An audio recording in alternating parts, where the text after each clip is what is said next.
যখন আমরা আল্লাহকে পাবো, আল্লাহ পাকের ইবাদতের মধ্য দিয়ে, রাসূলের সুন্নতের মধ্য দিয়ে অল্পে তুষ্ট থাকতে পারবো, যা আছে এতে শুকরিয়া আদায় করব, আপনার চেয়ে সুখী মানুষ দুনিয়াতে কেউ নাই দুনিয়ার। কিন্তু বস্তুবাদিতা আপনাকে এই আকীদা আদর্শ থেকে সম্পূর্ণ ডিমোটিভেট করে দেবে। তো প্রিয় ভাই এবং বোনেরা যারা আলোচনা শুনছেন, আজকে আমাদের প্রথম সবক হওয়া উচিত দুনিয়ার নেশায় আমরা না পড়ি। আল্লাহ পাক আমাদেরকে তৌফিক দান। আল্লাহ পাক আমাদের সবাইকে যারা আলোচনা শুনছি দুনিয়ার প্রেমিক হওয়া থেকে বাঁচাক বলি আমি।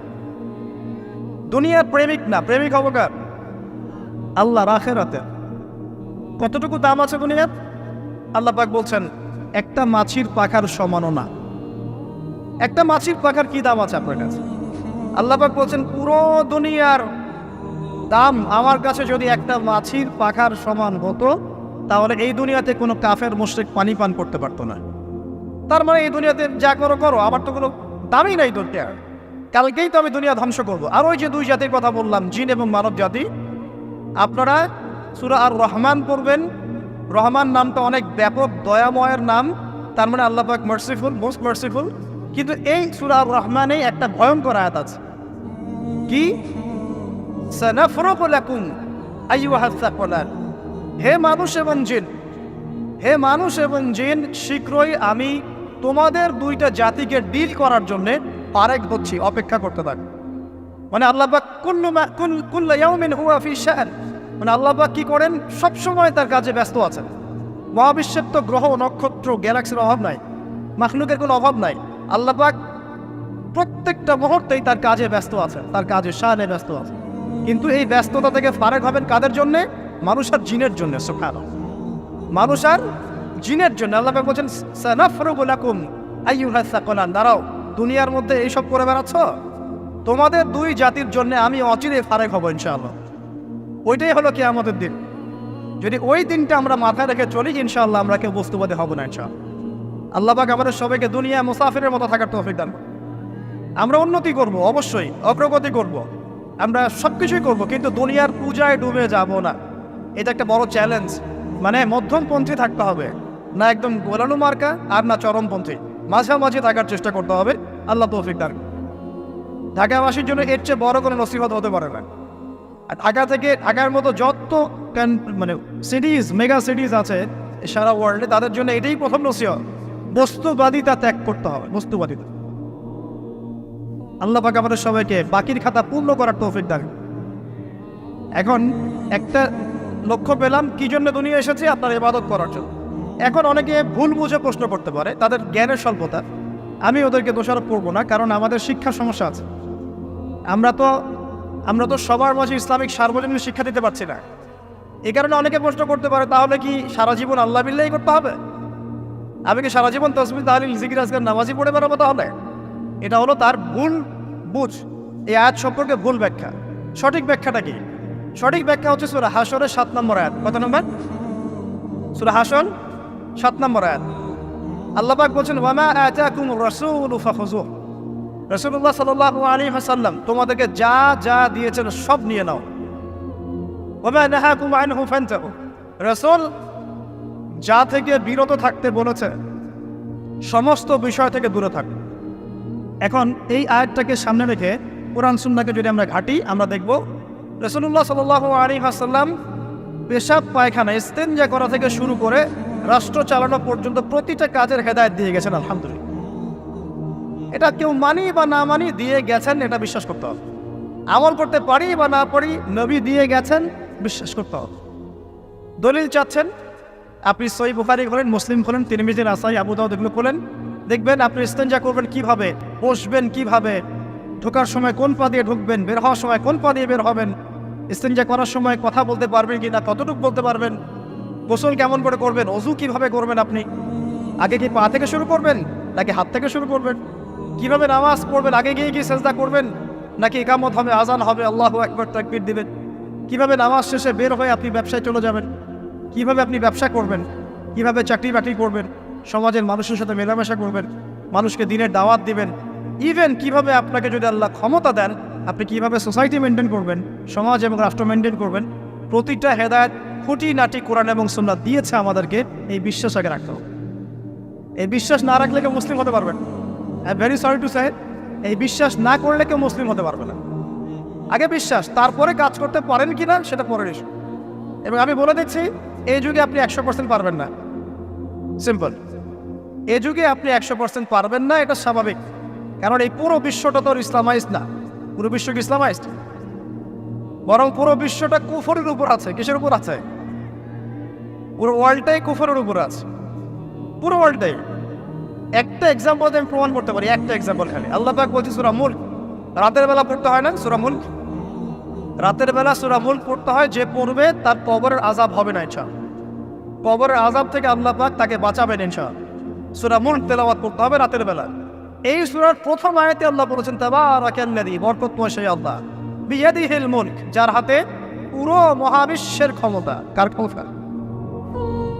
তাবারাকাল্লাযী বিয়াদিহিল মুলক, বরকতময় সেই আল্লাহ, যার হাতে পুরো মহাবিশ্বের ক্ষমতা, সার্বভৌমত্ব। ক্ষমতার বাংলা কি বলতে পারি আমরা? এটাকে ইংরেজিতে আপনারা কি বলেন? আপনারা বলেন সভারেন্টি। কি বলেন? সভারেন্টি বিলংস টু আল্লাহ। এখানে সভারেন্টি বিলংস টু কে? আল্লাহ। কিন্তু এই পুরো বিশ্বের সার্বভৌমত্বের মালিক কি এখন আল্লাহ বাকি আছে? মানুষ নিজের হাতে নিয়ে নিয়েছে। কথা বুঝতে পারছেন? পুরো বিশ্বে আল্লাহর সার্বভৌমত্ব চলে এখন, মানুষের সার্বভৌমত্ব চলে এখন। তো পুরো ওয়ার্ল্ডটাই কুফরের উপর আছে না? বিশ্বটাই কুফরের। এখন বাদ দেন, এই ওয়ার্ল্ডে আপনি 100% ইসলাম ডিল করতে পারবেন না, সিম্পল। কিন্তু আগে বিশ্বাস করেন যে একদম টয়লেট থেকে শুরু করে আসমান পর্যন্ত সব কিছুই হেদায়েত কোথায় আছে, কোরআন শুনে আছে কি নাই? এখন মানতে পারি না, সেটা আমাদের ইস্যু। কেউ বিশ্বাস করেছে, মানতে পারে না, আল্লাহ তাকে মাফ করে দিবে ইনশাআল্লাহ। বিশ্বাস করেছি, মানতে পারিনি, আল্লাহ মানে বিশ্বাস করেছি, আমল করতে পারি না, এটা আল্লাহ। আমল করতে গিয়েছি, প্রতিবন্ধকতা পেয়েছি, সমাজ এমন ছিল না, বিশ্ব এমন ছিল না, আমি পারি নাই, আল্লাহ মাফ করে দাও, ইনশাআল্লাহ আল্লাহ মাফ করে দেবে ইনশাআল্লাহ। কারণ আল্লাহ পাক বলেছেন, কারো আমল নামায় যদি শিরকের পাপ না থাকে, যে কোনো গুনাহ আল্লাহ যাকে ইচ্ছা মাফ করে দেবে। আমল নামায় এখানে শিরকের পাপ রাখা যাবে না, যে কোনো গুনাহ আল্লাহ যাকে ইচ্ছা মাফ করতে পারে। বুঝাচ্ছি, মনে করেন একজন জেনা করেছেন, আল্লাহ মাফ করুন। ওই জেনাকার ব্যক্তি যদি বিনা তওবাতেও মারা যায়, তওবা করে নাই, বিনা তওবাতেও মারা যায়, কাল কিয়ামতের মাঠে আল্লাহ পাক তাকেও মাফ করতে পারেন। আল্লাহু আকবার। কিন্তু একজন ব্যক্তি শিরক করেছে, তওবা না করে মারা গেছে, আল্লাহ তাকে মাফ। এখন শিরকের পাপ ছাড়া যে কোনো পাপ আল্লাহ মাফ করবেন ইনশাআল্লাহ। সো আগে আকীদা পোষণ করি যে হ্যাঁ, কোরআন সুন্নাহয় সবকিছুর সমাধান আছে আলহামদুলিল্লাহ। এখন আমি আমল করতে গিয়ে হয়তো পারছি না। এখন আমার বিশ্বাস চলমান বিশ্বের সাথে সাংঘর্ষিক হচ্ছে, এবং এই বিশ্বাসকে দমিয়ে দেওয়ার জন্যে কি করা হচ্ছে? এই বস্তুবাদিতার মতো আদর্শগুলো আপনার সামনে তোলা হচ্ছে। এখানে উত্তরটা কি? এখানে উত্তরটা হচ্ছে, দেখুন, ইবাদত মানে শুধুমাত্র নামাজ, রোজা, হজ, জাকাত নয়। ইবাদত মানে শুধুমাত্র নামাজ, রোজা, হজ, জাকাত নয়, বরং আমার জীবনের প্রতিটা সেক্টরই ইবাদত বলে কাউন্ট হবে যদি আমি সেই কাজটাকে নবীর সুন্নত অনুযায়ী করতে পারি। আমার কথা কি বুঝতে পারছেন? এই হলো ব্যাখ্যা, ওয়া মা খালাকতুল জিন্না ওয়াল ইনসা ইল্লা লিয়াবুদুন। আমি জিন আর মানুষকে শুধু আমার ইবাদত করার জন্যই সৃষ্টি করেছি। আপনার ইস্তেনজা করাটা ইবাদত। সুবহানাল্লাহ। আমার ইস্তেনজা করা কার প্রয়োজন? আমার না, ইসলামের না আল্লাহ পাকের? নাউজুবিল্লাহ। ইস্তেনজা কার জন্য করি? আমার প্রয়োজন। আমাকে এখন ইস্তেনজা করতে হবে, কষ্ট দিচ্ছে আমাকে। খাবার খাবেন, কার জন্য খাচ্ছেন? আমার জন্য নয় কি? আমার জন্যে। আপনি ব্যবসা করছেন, কার জন্যে? আমার জন্যে, আমার স্ত্রী সন্তান, আমার পরিবারের জন্য। আপনি সমাজ চালাচ্ছেন কার জন্য? আপনার জনগণের জন্য। এখানে স্বার্থ কার? মানুষের না আল্লাহ? আমার স্বার্থ, আমার স্বার্থে আমি এই সব কাজগুলো করব, নবীর সুন্নাহ অনুযায়ী করব, তাহলে দুনিয়াবী কাজগুলোতেও আল্লাহ পাক নেকি দিয়ে দিবেন ইনশাআল্লাহ। কেমন দুনিয়াবী কাজ? স্ত্রী সহবাস করা, স্ত্রীর সাথে ভালোবাসা, প্রণয় বিনিময় করা। আপনি স্ত্রীর দিকে তাকিয়েছেন, নেকি হয়েছে। স্ত্রীর হাতটা ধরেছেন, নেকি হয়েছে। স্ত্রীকে আদর করেছেন, নেকি হয়েছে। তার মুখের মধ্যে ভাত তুলে দিয়েছেন, নেকি হয়েছে। আপনার ছেলেকে আদর করে তুলে নিয়েছেন, নেকি হয়েছে। মা ছেলেকে দুধ পান করাচ্ছে, নেকি হচ্ছে। আপনি ভাইকে 500 টাকা দিয়ে সহযোগিতা করলেন, নেকি হচ্ছে। একজন এসে বসতে পারছে না, জায়গা ছেড়ে দিলেন, নেকি হচ্ছে। ইভেন রাস্তায় হাঁটছেন, এক মুসলিম ভাইয়ের সাথে সাক্ষাৎ হলো, সালাম দিলেন, মুচকি হাসি দিলেন, নেকি হয়ে গেল। তাহলে আমরা কিভাবে বলতে পারি যে ইসলাম কি শুধু নামাজ, রোজা, হজ, জাকাতকেই স্বীকৃতি দেয়, এগুলো করতেই দুনিয়াতে আসছি, নাকি সব কাজই ইবাদত? আমার আলোচনা কি কঠিন হয়ে যাচ্ছে? আমাদের জীবনের প্রতিটা কাজই ইবাদত, যদি সেটা রাসূল সাল্লাল্লাহু আলাইহি ওয়াসাল্লামের সুন্নাহ মতো করা হয়। তিনটা জিনিস খেয়াল রাখতে হবে। কয়টা জিনিস ভাই? এক, সেই ইবাদত হতে হবে আল্লাহর সন্তুষ্টির জন্য। এই যে আমি স্ত্রীর মুখে ভাত তুলে দিচ্ছি, তার কাছ থেকে কিছু পাওয়ার আশায় নয়, আমি দিচ্ছি আল্লাহর সন্তুষ্টির জন্য। আমি যে একজন মুসলিম ভাইকে হাসি মুখে সাক্ষাৎ করলাম, ও আমাকে ভালো বলবে, পরে আমাকে হেল্প করবে, এমন এই জন্য নয়, আল্লাহ পাক সন্তুষ্ট হবেন তাই। আমি নামাজে দাঁড়িয়েছি, লোকে আমাকে ভালো বলবে এই জন্য দাঁড়াই নাই, দাঁড়িয়েছি কেন? যাতে আল্লাহ আমাকে কালকে আমাদের মাঠে বাঁচাবে। আমি দাড়ি ছেড়ে দিয়েছি কেন? মানুষ আমাকে হুজুর বলবে তাই, এই জন্য নয়, বরং আল্লাহ রাসূলের সুন্নাত জীবিত করেছি, ইনশাআল্লাহ আমি 50 জন শহীদ সাহাবীর নেকি পাবো ইনশাআল্লাহ। কেন আমি টাকনুর নিচে কাপড় পরছি না? কারণ কি মানুষ আমাকে বলবে নতুন ফ্যাশন? না, আমি এই কারণে পড়ছি যাতে রাসূল সাল্লাল্লাহু আলাইহি ওয়াসাল্লাম কালকে আমাদের মাঠে এই সুন্নাহর উপর আমল করার জন্য আমার পক্ষে সুপারিশ করেন। আমার ইবাদত, আমার পর্দা, আমার পরিবার, আমার ব্যবসা, আমার অর্থনীতি, আমার পলিটিক্স সবকিছু আল্লাহর জন্য করব, এই একটা হলো মূলনীতি ইবাদত কবুল হওয়ার। এক। দুই, সেই আমলটা হতে হবে রাসূলের সুন্নাহ মোতাবেক, অন্য কোনো পদ্ধতিতে নয়। মনে করেন আমি একজন খুব বড় বুজুর্গ হয়ে গেছি, নাউজুবিল্লাহ, আমরা এত বড় বুজুর্গ হয়ে যাই নাই, যে টাইটেলগুলো আপনারা দেন এগুলোর কোনো প্রয়োজনও নাই।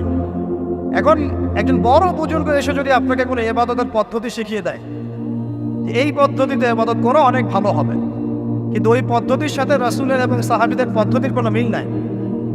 মুখরোচক মনে হলেও, দেখতে সুন্দর মনে হলেও, এবং অনেক মানুষ তা করছে এরকম দলিল থাকলেও সেই কাজটা করা যাবে না। কারণ কি? কারণ সেই কাজটা রাসূল সাল্লাল্লাহু আলাইহি ওয়াসাল্লামের সুন্নাহ মাফিক হয়নি। আল্লাহ রাসূল করেন নাই, সাহাবীরা করেন নাই, বাস আমি করবো না। ইমামরাও করেন নাই, পরবর্তী জেনারেশনে কেউই করেন নাই। এখন যত ভালো টাটকা মজা লাগুক, দেখতে সুন্দর লাগুক, বহু মানুষ করছে, এইসব দলিল ইসলাম টিকবে না। আল্লাহ পাক বোঝার তৌফিক দান। এক নম্বর শর্ত আল্লাহর সন্তুষ্টির জন্য হতে হবে। দুই নম্বর রাসূলের পদ্ধতিটা হতে হবে। তিন নম্বর খুব ডিফিকাল্ট, তিন নম্বরটা বেশি ডিফিকাল্ট। প্রথম দুইটা পার হয়ে গেলেও তিন নম্বরে গিয়ে আমরা আটকে যাচ্ছি। আর বলবো, রাগটাগ করবেন না তো।